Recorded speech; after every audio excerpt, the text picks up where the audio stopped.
doing homework. He's got to sit with my mom. Steven's doing homework. He has to sit with my mom.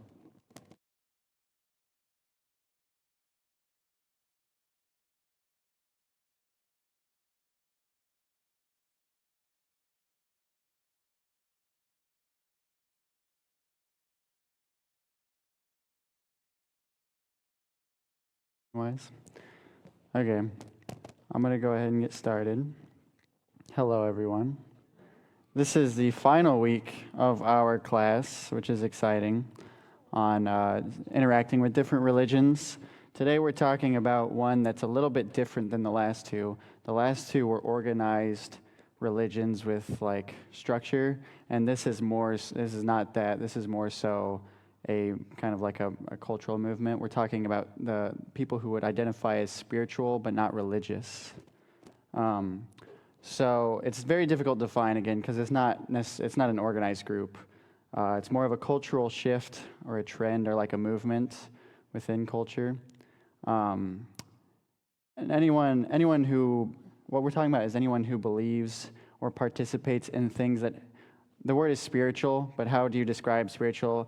I would say what the modern world would, beyond what the modern world would say is real or like, physical. I mean, it's kind of like, I don't think that science and religion argue with each other, but I would say the culture would say things that science doesn't necessarily agree with is spiritual, but they don't tie themselves to any organized religion. Like we're tied to Christianity, Protestant non-denominational Christianity, or Mormons, they're tied to Latter-day Saints Church. This is just people with beliefs not getting together, or sometimes, but not at a large scale, not getting together to or having any like laws or rules or doctrines. And that could be for many reasons. It could be for just simply a lack of getting involved in one. If you believe in a higher power, but you just haven't gotten involved in a religion, that's who we're talking about. If you have somebody who has anger towards religious systems, like somebody with the word is church hurt, or if you still believe, but you've been, whatever religion you have been stepped away from has angered you, and so you've stepped away from that. These are the people we're talking about. People with a desire to find out what is beyond by themselves, and they don't think that an organized religion either has the answer or they don't want to hear it from that, and so they just want to figure it out themselves. That's who we're talking about. And oftentimes you'll find people that just don't like tradition. They just don't like organized religion, and so they'll say, "I don't need a church to know God or to seek out what else there is." Very generally speaking, this is kind of a product or a continuation of what was going on in the 60s with the hippie movement. Some of it is, it's kind of a mindset that started then. Wow, that was rough. It's something that kind of, a cultural shift that kind of started then, but it's not tied to that by any means. You'll find that there are people who claim the title spiritual but not religious, and then there's going to be people who don't claim that title, but their worldview still kind of adheres to the formula of spiritual, but not seeking out spiritual things, but not identifying with a religion. It's very pick and choose. That you'll find that they'll pick and choose from different spiritualities, different religions, or just things from wherever. And again, that's not a very good description, but this is not something that is defined. So it's kind of pick and choose. And this is a Tim opinion, but when I encounter these people, the readout that I kind of get is that they want the higher meaning of life, and they want like the being and the God, and there's more than what we have, but they also don't want to let that change their lifestyle of I do what I want. And so again, that's not across the board, but I do think that's oftentimes what you're going to find. And so how do we interact with people in this category? A lot of what we want to do when encountering this group is, in my opinion, a lot of this is Tim's opinion. There's no with everything that we've talked about in this class, there's no concrete, this is what you should do this, and this. in Tim's opinion, after studying this and just my own experience in life, we need to find common ground. This is a group that I think is special from just someone who doesn't believe in anything, and that we can applaud and we can encourage them in the fact that they believe there's something more. We believe that. We believe there's something more. We believe we know what it is. They just believe there's something more. And so we can, I think, find common ground based on that sets us up for a very good foundation for having a conversation. Versus saying, if they say, I believe there's something, I believe I'm spiritual, but I don't necessarily know what it is, instead of going, well, I'll tell you exactly what it is, saying, oh, me too, let's talk about that. It's different. It's a different approach that I think is helpful. Applaud the areas that they're going in the right direction. If they're searching something beyond themselves, specifically in a higher power, and especially if they think morality is a good thing, that's a great common ground that we as Christians can find, and that's a great way to talk about how God, is an objective morality in that. And through common ground, hopefully we can reveal that we both believe that there is something greater than ourselves in existence, and this greater thing is worth seeking out. It's one step to convince or to agree and find someone who believes in something, but it's an even harder thing to find someone who thinks it's worth seeking out. So we're talking generally about people who oftentimes will be seeking this stuff out. So when you see that, I think it's very important that you commend them for that, applaud that, because that's what we do. That's how we got into Christianity, is we found something that we thought was true beyond ourselves, and we thought it worthy of seeking out. They're doing that. They just need some direction. They've got the right idea. It's our job to just kind of point them in the right direction. And to do this with common ground, once you find common ground, rather, there's two things that I think is helpful to kind of try and point them in the direction. And this is a concept that I got from a book called Why God Makes Sense in a World That Doesn't. It's by Gavin Ortlund, if you're interested. It's a very good book. I had it for college, but in his book, he's trying to make the argument that to kind of evangelize to people, a good system of doing it is to prove that God is true, and God in the Bible and everything that comes with Christianity, that it's true, that it's good, and that it's beautiful. If you can prove those three things, you've got a very good foundation for evangelizing to them. And we're talking about a people who already at some level think it's true, at least in the sense of that there is something to pursue. And so what I want to focus on, I'm not necessarily going to talk about that, but what I'm going to focus on is, yes, there is something there, and that something is Jesus, and to believe in Jesus is a good thing, and to believe in Jesus is a beautiful thing. And there is a distinction there. And so we're going to talk about why Jesus is good pretty briefly, because there's a lot to talk about, but we're going to talk about why Jesus is good and why Jesus is beautiful. And the things that I'm going to say, it's not like a checklist that you pull out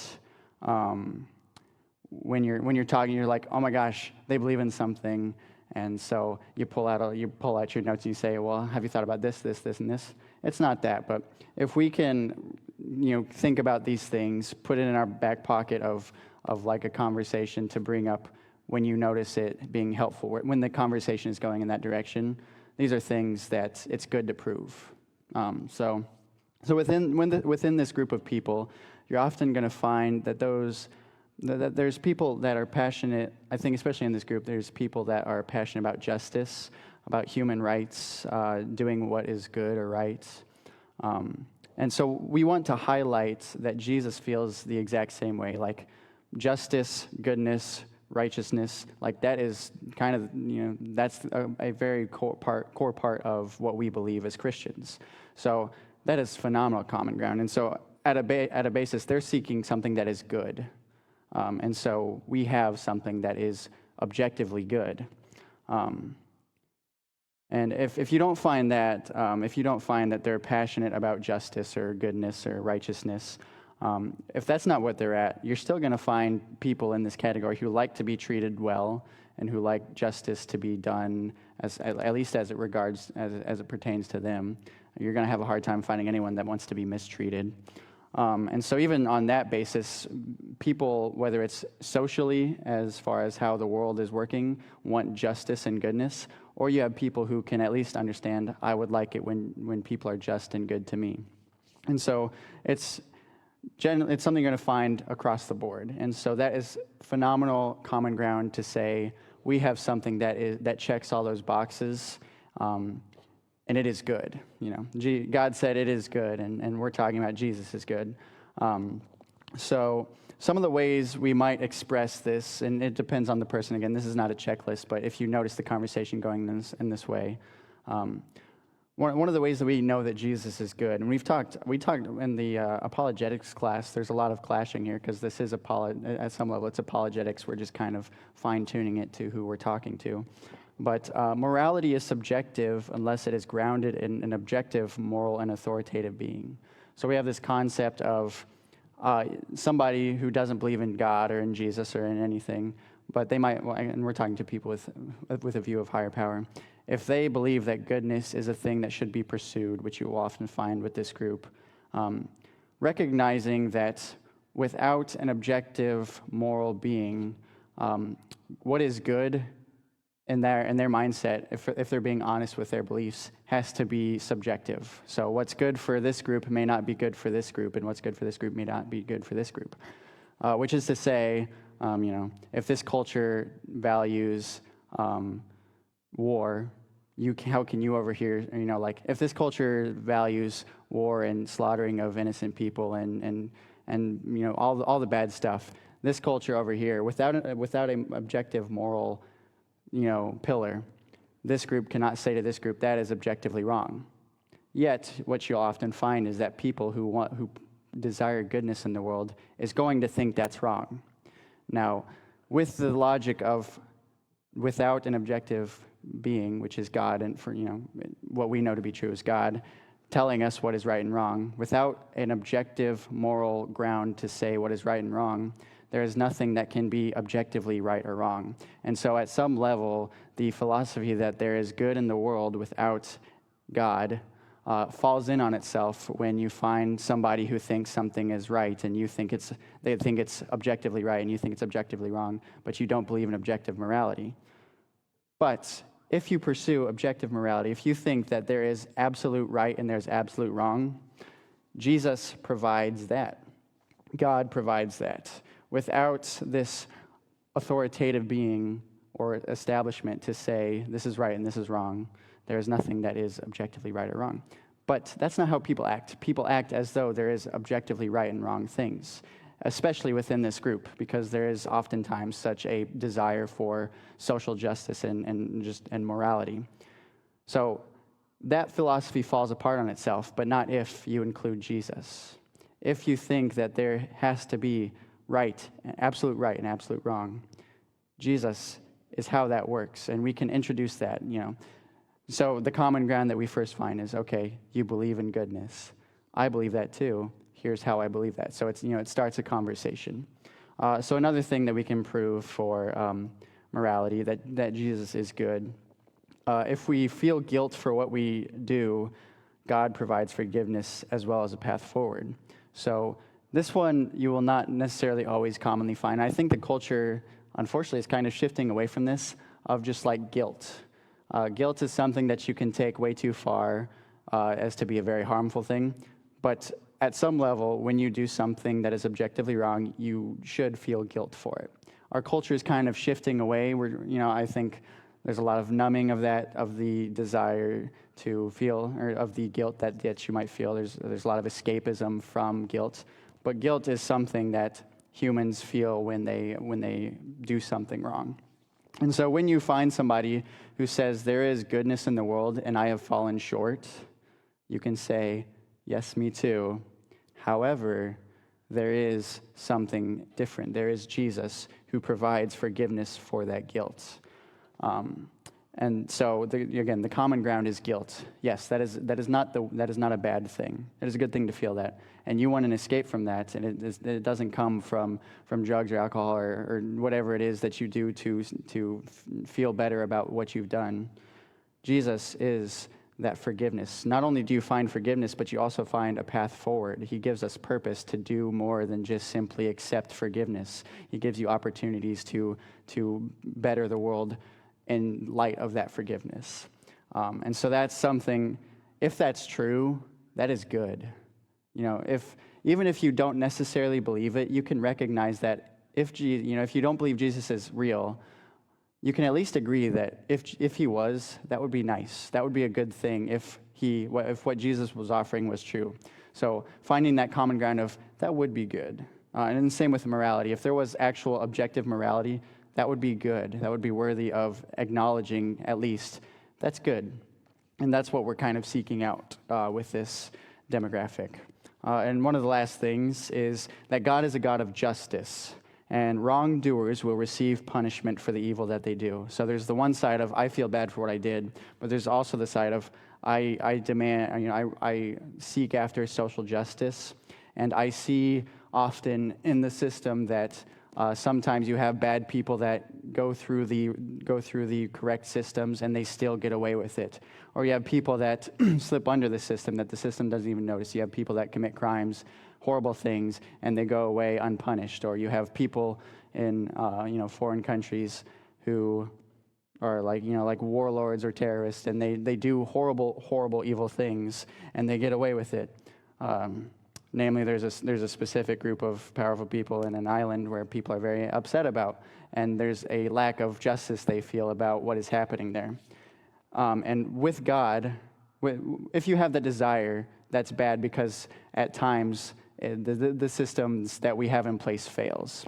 But God is a God of justice, and there is nobody who can escape God's justice if what we believe is true. Even if you don't believe it, you can recognize that if what we believe is true and that everyone received punishment for the sin, for the evil that they do, that would be a good thing, right? Because, police cannot catch somebody, but everyone's going to die. Everyone, if what we believe is true, everyone will receive that judgment. And so if you desire for justice in the world, God and Jesus is a good thing because there is absolute justice that takes place. Something that you can't find from either not religion, and it's, I think, something that falls through in in other religions. So Jesus is good. And those are a few examples. That's not everything, but these are things where you find people and they have beliefs about how the world should be. And we say, Jesus fills those blanks. Jesus is good. And even if you don't believe in him, you can recognize that if this were true, that would be a good thing. The world would be better for that. That is common ground, and that is kind of the direction we want to push it. Even if it's to the point of, yes, you don't believe it, but you can at least recognize that hey, that would be good if that happened. That sets the grounds for what we'll talk about after. So the next thing is Jesus is beautiful. One of the things here is that because of God and Jesus, we are not just cosmic accidents, but very intentional, made to be perfect, made to have purpose, objectively loved, and made in the image of God. We are not just accidents that's, Big Bang and then single cell and then monkey and then people. That is kind of not accidental or just unintentional. But that is not the case with God. If Jesus and if God is correct, then you as a human being are made with intentionality. You have somebody who unconditionally loves you. You have the ability to have purpose in life. And that is a beautiful thing. Even if you don't believe that God is real, I would hope that any nihilist who believes that there's no purpose in the world and we're just on a rock in space drifting, and one day we're born, one day we die. Even if that's your worldview, if that's what you believe, you generally recognize that it would be a beautiful thing if I was created with intentionality, with purpose, with love. That is beautiful. And if you can get them to agree, yes, that would be nice. That is phenomenal ground to start from. Another thing that proves that Jesus is beautiful, we are given purpose in life that which would otherwise be without objective meaning. And so this is kind of similar to the last thing, but with Christianity comes purpose. Even if you believe God is true, you don't have to believe that he made you with purpose. I mean, there's a lot of people that in this class that might believe, Jesus made us, but he's not really interested in us, and he doesn't really care what we do. But wouldn't it be nice if within this creation we have actual reason to keep going? We have reason to wake up in the morning. We have reason to get out of bed. Getting out of bed is the hardest thing we do sometimes. It's really convincing if you have a reason to get out of bed, right? Beyond just being born, working, and dying, That's kind of the bleak outlook on life without God, is you're born, do whatever you do, you die, it all has at some level, and really it has no purpose without God. But if God is true, if Jesus is true, especially Jesus, because he has given us purpose through his teaching, we have reason to live. That is a beautiful thing. Even if you don't believe Jesus is real, you can recognize, hopefully, that would be nice. Phenomenal common ground. And the last thing also kind of ties in with this, but God loves us and Jesus died for us. Especially nowadays, big in the culture right now is having crappy parents who don't love their children and don't act like they love their children and have mistreated their children. Huge epidemic of that. And God loves you. The creator of the universe, an objective being, even just a being, a person, has unconditional love for you. That is a beautiful thing. That is not something that everyone can say.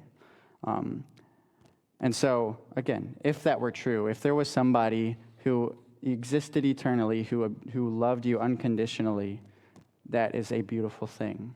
And so if you can get them to agree, either, yes, I believe that, and yes, that's beautiful, or I don't believe that, but that would be nice, that is phenomenal common ground.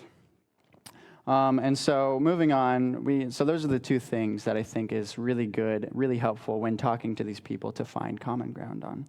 And that's kind of evangelism to everyone, but especially to people who already believe in something, and they just kind of they're misguided and they're still seeking, generally they're still seeking for what that something is. If you can point them into the direction of something good and something beautiful, I think with this group specifically, that would be very convincing, very, very motivating. And this is something that is kind of also goes with all evangelism. We might feel like the burden is also to convince them that God is worth changing how we act, because it's one thing to say, I believe in God, but it's another to say that I'm going to do anything about it. That's been most of my experience with trying to get people into God and into Jesus. They'll say, yeah, he's probably true, but I'm living and working and stuff, and so why, I don't have time to do anything about it. We oftentimes feel like that's our job to convince them that it's worth doing, but I truly believe that only Jesus can actually convince them of that. Acting like a Christian only comes with genuine belief in Christ.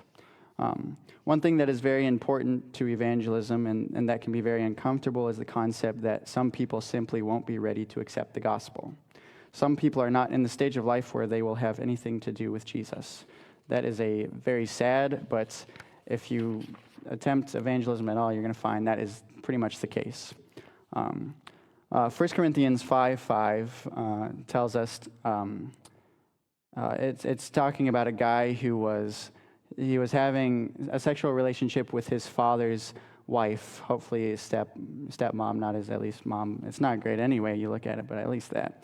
But he was doing that, and the people there were trying to convince him that that's the wrong thing to do. And what Paul's direction for them is to say, hand this man over to Satan for the destruction of the flesh, so that his spirit may be saved on the day of the Lord. And so what Paul is essentially saying is that this person is not repenting of what he's doing. He recognizes that what he's doing, he is doing, and at some level he may be either proud of it or he may be committed to it and feel like it's inescapable. But he's in that space. And what Paul isn't saying is tell him this, teach him, did you tell him about the gospel? Jesus says this? He's not telling them to teach more to this guy. He's saying, this guy is dug in, so let him do what he's doing, and when that sin brings him the consequences of what that sin he is doing, when that happens, then go to him. So essentially what that is saying is, if they don't repent from their sins, let those sins bring them to rock bottom and then try again, right? And so that's with all evangelism. That's with all spreading the gospel to people. You're going to find that there's just people who are just not ready for it. And that is not our responsibility to change them. If they're not going to change, it's not we don't have to feel the weight of not convincing them. Did I say the right words? Did I do the right things? Do what you can. It's still between them and Jesus, not you and them. If you've ever seen the movie The Blind, it's about Phil Robertson from Duck Dynasty. It's his conversion story.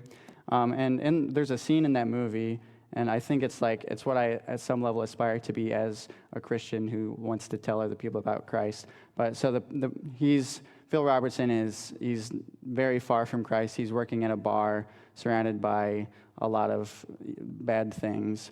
And his sister brings a preacher in to come talk to him. And the preacher and him walk up, and they go back and forth on religion. I don't want religion, these things. And then the preacher just looks at him and says, he's not ready, let's go. And I think to some people that might seem cruel, but I think it shows a very good awareness of the situation of how evangelism works, and just saying, he's not ready for this. At some level, wash your hands of the situation. And what happens at the end of the movie is that when Phil Robertson got to the peak of his sin and it left him at rock bottom, the preacher was there to talk to him. So it's recognizing that there is a time for when their heart will be ready. And so I want to encourage you in that, because I'm giving you a lot of tips on how to evangelize to these people, but it's the sad truth that some people just are not there. And so recognizing that they aren't ready. I mean, you do try. I'm not saying right away say, oh, they're not ready. Try, but recognize it's not your responsibility. It's not up to you to convince them of Jesus. It's our job to plant a seed and then let that seed between them and Jesus grow. And so just recognize that not every spiritual but religious person is ready for the gospel. But if that's kind of a disclaimer, because it gets kind of disappointing if you have the mindset of it's up to me, and it will ruin you if you think that every person's life is in your hands. It's in Jesus' hands. But if you can convince them that if Jesus were real and that if what he said was true, then it would be good to believe in him, and what he has to offer to them would be a beautiful thing. If you can get on the common ground simply of you don't have to believe it, but you do think it's good, you do think it's beautiful,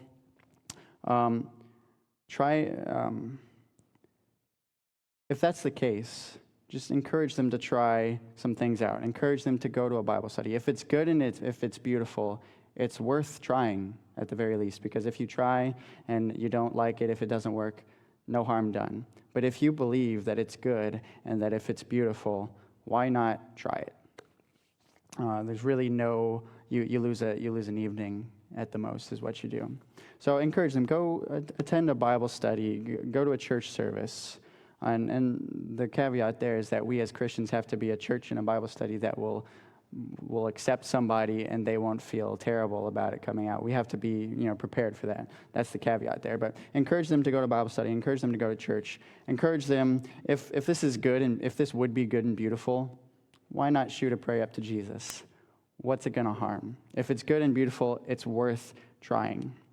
And then encourage them to try and open their hearts and minds to the possibility of, if it's true, be open to it. Don't say this isn't true, so I'm not going to go. Say this, it's good and it's true, and I'm seeking something spiritual beyond myself.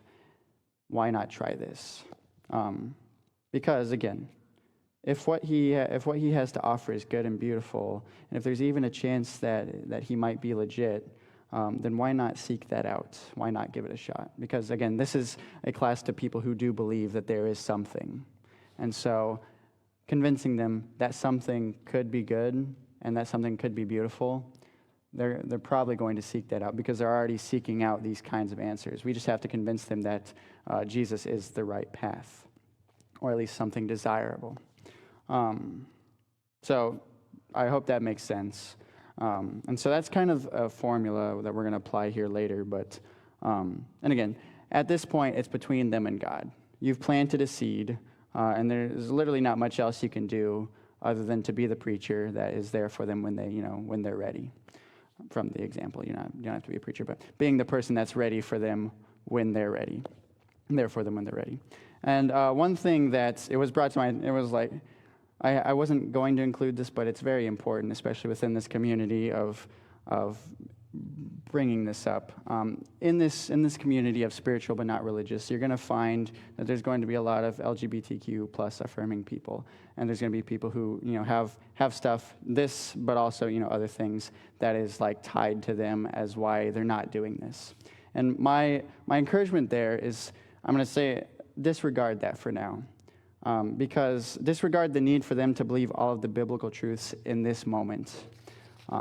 It's the gospel. The gospel is about Jesus. It's not about traditional marriage or whatever. Apply that to whatever. We're not trying to get them to have the Jesus conviction before they have Jesus.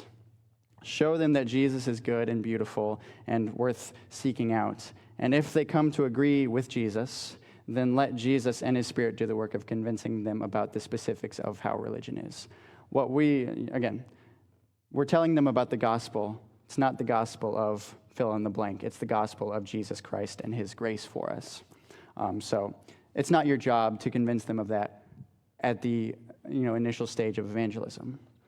Show them that Jesus is worth following, and if they believe that to be true, Jesus will do the rest. If they don't believe that to be true, then, who cares if they're in a traditional marriage if they don't believe in Jesus at some level, right? Because that's what it's about.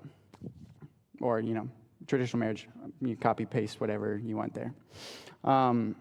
So what we're going to do now, and again, I hope that it's out of a love for them to say, it's in a trust and love for Jesus to say, we're doing the part that we actually can do, and he will do the rest. I hope you don't mistake that for like a lack of caring, but I think it's more of a realistic expectation of what we can actually do as far as people who aren't Jesus. So we're now going to go through some of the most common examples of people that would be classified as spiritual but not religious. And our goals within this is to find common ground, to ask questions and fill into, and this kind of sounds scheming, but to try and find holes within their belief system, and we'll talk about that more later. But and then introduce Christianity and a belief in Jesus as something that is good and beautiful. And so when we analyze and find holes in their belief system, we're not looking down on what they believe, because remember, these are a group of people that we want to applaud and agree with on the fact that there is something greater. So when you find something that they're actively searching for something, and so when they don't have it right perfectly, you don't have to say, ha ha ha, you're wrong, you're silly for that. We're simply, when we see something in their belief system that is inconsistent, that kind of falls in on itself, you don't say that's wrong, but guide the conversation in that direction. Ask questions about it. Be curious about that, because they're actively figuring this out. A spiritual but not religious is a group of people who will never have fully the right answer, because there is no right answer. There's no end to this. Christianity at some level has an end to what we believe. The fullness of what we need to know can at some level be known. What they haven't found that end. So it's an active search. And so when they don't have it exactly right, don't mock them for that, but bring the conversation in that direction so that you can have an active conversation. They can actively process it as they are throughout their life actively processing things. If that makes sense. I said a lot of words there, but does that make sense? Can I get a yes or no? I can talk about it more, but I think, okay. Yes, so we're just going to talk about some of the more known and common groupings within the spiritual but not religious. The first being New Age and alternative spirituality. This would involve people who pursue like meditation, energy healing, crystals, universal energy, karma, reincarnation, astrology, chakras, or spirit guides. I don't even know what all these mean but when you find people that are interested in this stuff, that is signs of they agree. There's no reason to have a crystal and do what they do with crystals and not think that there's something more. Like they're doing it because they think that there is actual like power within what they're doing and all that. So the people that are pursuing these things, this is like, I would say, one of the more common cases of spiritual but not religious that you would find. What is common ground that we can find with these people? We both agree in something greater. We both believe that there is something more than what this world tells us there is. Applaud that. Agree with that. Common ground, that's good. Physical things that we can do and use connect us with deeper truths is something that Christians believe and encourage. We like to pray, which is kind of similar to meditation, but they're both in the pursuit of connecting with the higher thing. That's common ground. We can applaud that search without agreeing like, yes, meditation is good. You can agree that the heart behind it is a pursuit to find what's more, and we agree with that. Christians, we do that at some level. This one's a little, we believe in a universal energy. We can agree on that in the sense of, don't get tied up in semantics of like, no, we don't believe in an energy, but conceptually we believe that there is a universal energy that is behind things. Do recognize that we believe in a personal being and not a thoughtless energy. There is that distinction that you should not, don't cross that line necessarily. But recognize that we all believe in a universal energy that things are connected to, and again, it's conceptual thing. Applaud that. It's better than seeking out nothing. It's better than believing in nothing. It's a step in the right direction. And then applaud the common ground that we are both seeking wisdom from a higher power. That is absolutely what you should be doing. It's okay if you don't understand what that higher power is, but the act of seeking that out is a wonderful thing. We do it, they do it. Common ground on that. Then this is not an exhaustive list, obviously, but some questions that we can use to like analyze and enter that conversation. How do you know who or what you're connecting to? We believe in, even a lot of people in this religion or in this belief system will believe there is good powers and there is bad powers. How is it that you know you're connecting with the good power and the bad power? Enter into a conversation on that. I can't tell you how they're going to react because it's different beliefs on this thing. But I think that's a good direction to go to analyze, find out, get to the bottom of what they're believing. How do you know what it is you're connecting to? If it is something at all, or if it's something that's good, something that you should be connecting with, how do you know that? Because Christianity provides assurance that what we are connecting to is good and holy. But if you're kind of blindly sending a signal out into the universe, how do you know what you're seeking out is the right thing? And that's the conversation continuer. And another thing you could question is, what makes these things better than anything that the Christians are teaching? Why is it, if you believe in this higher power, what led you to believe these things versus what Christians are teaching? Because we both agree on that, and that is a good way to just get into that conversation of how, getting to what they believe in, and that provides the opportunity for you to introduce that Christianity is good and beautiful. And so in that vein of Christianity is good and beautiful, we both like to meditate and pray in our own ways. But in my experience, having a name, a personality, an actual being that I actually genuinely know brings so much more to that time of connection. I'm going to say prayer and meditation, I'm going to put it under the term of connection. Having the being that you know and like personally, like he's an actual personality and real being, having a name to that, adds to that process of connecting so much more than I think you're going to find when you're reaching out blindly into whatever there is. That's a beautiful, good thing to have that knowledge of, like, I know what I'm doing, having that, like, direction. And that is a beautiful and good thing. Another thing is you like to seek out this higher truth, but this higher truth that I know is seeking you out, and he's doing it with love and grace. Because this pursuit that they have is purely one-sided of them, finding out whatever connection to whatever there is. They don't know what it is, but they know that there is, and so they're just kind of openly doing it. But not only should you be doing that, but that thing that you're seeking out is seeking you out. And a part of that is why we're even talking to you today, or else we wouldn't. If this being didn't tell us to come talk to you, we probably wouldn't be talking to you about this. That's how he seeks them out. But he also seeks them out through when you pray to him. There has been many times where you'll have people who God has directly communicated to. He is a being that, biblically speaking and testimonially speaking, God is a being that actively seeks us out.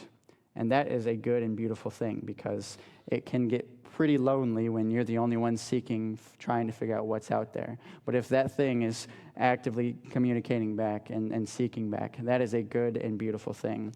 And if that is possibly true, why not seek it out? The other thing, they have a lot of practices that they like to do to connect with the higher truth. They like established, like, ceremonies and things that they can do to connect with that. And as Christians, we have that too. We have prayer, we have communion, we have worship, we have liturgy, we have worship services, we have fellowship, and we have annual celebrations. We have that part of spirituality that they seek. It's not the same every time, but it is something that they're obviously interested in, that kind of stuff. We have that too, and paired with everything else, that is a good and beautiful thing. Paired with the fact that it's seeking you back, and that there's a personality that you can know behind it. All that combined, that is a good and beautiful thing. And so when you have somebody doing this, recognizing, you don't know what it is, I know what it might be, and what it might be is good and beautiful. Why not try it out? So that was the first group. And I'm going to get less specific in my answers because I got a whole list. But Eastern spiritual traditions. People often adopt these ideas from traditions like Buddhists and Hindus, and Taoism is one. And so these are, people will often pull from these. We're not talking about actual Buddhists or Hindus, or else that would be a different class. We're talking about people who borrow things from these religions, but don't conform to the religious, higher structure of it. And so they're adopting mindfulness, meditation, karma yoga, reincarnation, balance, harmony with nature. These are all Eastern religions, but they're only adopting parts of these. That's kind of the pick and choose that I was talking about. They're picking and choosing what they want from that. So they usually don't fully convert. We're not talking about those people, but they take specific teachings and practices. And with Eastern spiritualism as a whole, my understanding of it is that it's kind of like a raindrop in a bucket. There's this analogy of a raindrop in a bucket. So if you're a drop of water, that is kind of how, that in the metaphor, that is a person. And their goal through whatever, we're talking about different religions, but generally speaking, through a process of becoming right with whatever there is, the end goal is to be what was once a raindrop, to be put into a bucket of water. And so what was once an individual drop is now a part of the collective water. And so it's kind of like in Star Wars, this is my best way to connect to this, but in Star Wars, when you die, you become part of the cosmic force. And so you become not a personality, but just the being, the spiritual, I don't know what to call it. I don't think they all fully do either. But so the goal is to, at some level, lose who you are, drop the personality, become a part of the whole. Not an individual, but a part of the whole, to become the whole. And something that I think that's sad, because you are a person, an individual. You have goals in life. You have interests. You have personality. Why would you want to lose that? Why is that something that you want to seek out? God made you with intentionality, and He loves you as a person with a personality and with a soul. That is something that is good and something that is beautiful. And I think most people are going to agree with that. Most people that draw from these things, just pointing out that the end goal there is to lose who you are, but recognizing, and I mean, there's a lot of depression, a lot of people that don't want to be who they are, but getting them to love themselves, getting them to recognize that I want to live, I want to be me. You can want to be a better you, and we have that, but you are a person with personality, and that is a good thing, and you should desire to keep that. That we were created, even Christians believe, we were created with a desire, and we were created to live, to be personalities. When we die, we don't become a part of God. When we die, we're going to be reborn ourselves. We're going to stay who we are, with losing all the things that we weren't supposed to be, losing the corruption and sin. But still, God loves us as individuals. That is a good and beautiful thing, and that should be sought out. The next one is deism and general theism. What these people often believe is like God as a creator. God is He is a being who created, but He doesn't intervene. I think the analogy here for deism is like somebody who makes a clock and they set it and then they just leave it and the clock runs, but they don't have anything to do with it running. And so you have God who created us, but He just stepped away. He doesn't care what we do. He's not a part of this anymore. There's an emphasis on personal morality over doctrine and skepticism towards churches or religious authority. And if you believe that there is a higher power, and this is a hard one, but if you believe that there is a higher power or God out there, who's to say that He doesn't interact with creation? For all of human history, there have been people saying and testifying about God or gods interacting with creation. So I find it interesting that throughout human history, this has been a consistent thing. And not to say that gives us concrete evidence for why God interacts with His people, but if all human history is saying this, it may be worth seeking out. And so that's how much, and this is where the beauty and the goodness comes in, convincing them of that. How much better would life be if there was a God who wanted to be involved, who loves you, who gives you a purpose? If that is even a possibility, why not try it out? Give it a shot. Open your heart to that. Oftentimes you'll find that people with this belief have anger towards God, but if they believe there's one out there, why not seek questions about the source of the anger to that actual God? They probably won't think that they'll get an answer, but why not try? If He's not interested in answering, there was no harm done. But if all of human history has been testifying to this, and you have this anger, why not just try? Why not seek it out? So that's deism, and that's not a perfect answer to deism, but it's the best I got for this class. The next one is humanism and personal spirituality. This is people who focus on meaning, purpose, and ethics without formal religion. They're influenced by philosophy and psychology. There's an emphasis on personal growth, mindfulness, and self-discovery. But I think without an objective moral authority, this philosophy, again, falls in eventually on itself. You are right to seek out, recognize and seek out moral purpose in society and as a person. You're good to seek that out, but you're missing the one key piece that is God, who makes it actually true and objective. You can't seek out meaning and purpose and ethics without recognizing that there has to be an objective thing behind those things. It's not just morality, but purpose and meaning, philosophy, psychology. All of these things are just kind of subjective. Whoever, I believe what I believe, they believe what they believe, unless there is a God to back it up. And even if you think, even if you're okay with the concept that they'll believe what they believe and I'll believe what I believe, that's still, it falls in on itself, because it falls in on the fact of death. You can grow all you want, but when you die, and that kind of erases it. And so God is the missing piece there. You are absolutely right to search for meaning, to search for purpose, to search for ethics. But it's not going to be in wherever you find it. It's going to be in God. That's the only actual, genuine place that you can find that. And so, again, it's good to do that. And if it were true that God could back up what you already know to be true, that would be a good and beautiful thing. And so why not seek it out?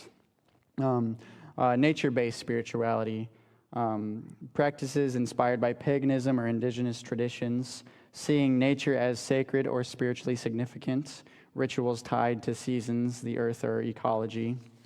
That's something you'll find a lot. I think that's also one of the main things that I've seen. And again, commend them. They are right to seek out beauty from this world. We believe that the world you see is not divine, but a sign of the real divine who created it. It's not the divine, but it's a product of something even more divine. So they're seeking the divine in nature, and that is a good thing. One of my favorite ways to pray is to go by a stream in the woods and to pray to God, because I see God in that nature, because he created it and it is beautiful, it is good. You are absolutely correct to seek out God, to seek out the higher thing from that medium. But what if that was not the being, that was not the higher power itself, but what if that was just a mere sign of the true and good and beautiful being behind it? If that were true, that is beautiful, that is good, and that is worth seeking out. And so, yes, so much common ground to find there. So yes, yes, that is good, but it also points to the person, not points to itself, but points to the person, to the being that created it. Beautiful, good thing. Disaffiliated Christians and deconstructing believers, often raised in traditions like Christianity, left due to disagreements, and they still retain belief in Jesus or God or spiritual ideas, but they want that outside of church structures. So we're not talking about people who deconverted and then said, I don't even believe in God anymore. We're talking about people who have been hurt by established religion, and they have disassociated from that religion and maybe even got it a little bit, but they still believe that there is something. They just can't believe in that thing with these people. Commend them. You are right to hold religious establishments accountable to the things that they do wrong. That is a good thing. We're Protestants. We have a good history in doing that. But it is important to recognize that your anger is with the people and not with God. Consider the possibility that Jesus is just as upset with the people who are doing harm to others in the name of religion. Consider that Jesus is just as upset with them as you are. And seek him out. Not these people, but seek him out. And I think when you genuinely find him, you will find that he's going to point you back in the direction of people in his name. But at a base level, you are right to hold them accountable, but seek Jesus. Don't seek out them. Don't let them define Jesus. Let Jesus define Jesus. There's also, this is my last thing, there's also a lot of overlap with modern wellness culture. Yoga studios, mindfulness apps, retreats, influences from psychology and self-improvement movements, spirituality framed as inner peace, healing, or authentic living. You are very much right to pursue living rightly. But let me, we're saying this to a person, you're absolutely right to pursue that, but let me point you into the direction of one who can bring you the fulfillment that you're actually looking for, because they're seeking out wellness for fulfillment of their life. And they are not going to find it in anyone other than the person who created us to be fulfilled within him. So, yes, but also let me point you to where you're actually going to find it. So, that is the spiritual but not religious group, and that is how we, at some level, can interact with them. That's a starting point for how we can interact with them. And again, this is something, it's found in love, like, we see that you're on the right direction. That is something that is so much more exciting to me than somebody who is like, don't know, don't care, I'm done with it all.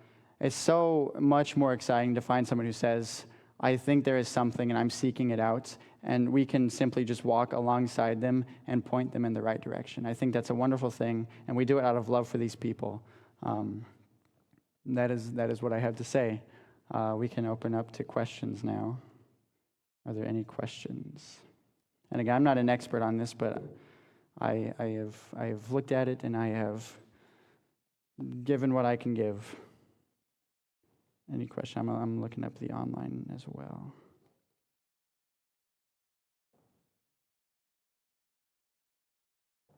Is there any questions?